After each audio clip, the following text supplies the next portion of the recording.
ఆరు అరకలు కట్టే పెద్ద రైతులు కూడా అరకటెద్దులమ్మి అరువుకిచ్చిరి పొలము. పేడ ఎరువు లేక భూమి సారం పోయి సక్కని నేల మూడు వారిపాయ్. తేమ ఉండు దగ్గిన భూముల్లో సీమ కంపలు మెరుగెరా. వయ్యారి బామొచ్చి వరి మల్లె మొలిసింది. లొట్ట పీసు చెట్లు గెట్టున పెరిగినవి. తరి పొలము దగ్గింది బెరి కలము మిగిలింది. సెలకంత మురమయ్యి గొలుకయ్యింది. కలమంద జమ్ముళ్ళురా తెలంగాణ కరువుకు గుర్తాయరా. గుక్కిచ్చి బోరు దుంకుతుంటే ఒక్కటన్నా మడి సిక్కగా దడవదు.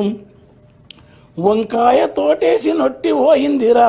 మిరపనాటు కుంటె వరుపైనాదిరా. నాసుపచ్చని బావులా తెలంగాణ నా పరాళ్ళు దేలేరా.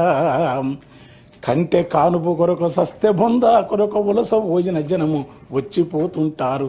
సావు పుట్టుకల మధ్య తప్పని పెళ్లికి ఇండ్ల సున్నాలేసి ఎగురంగ చేసేరు.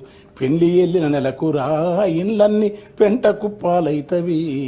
దగ్గు దమ్ము టీబీ కక్కుడా బేదులతో 30 ఏళ్లక ఈడ ముసలితనం వస్తాది.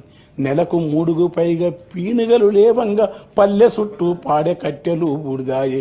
ఇల్లు శోకాలతో తెలంగాణ తెల్లారిపోతుందిరా.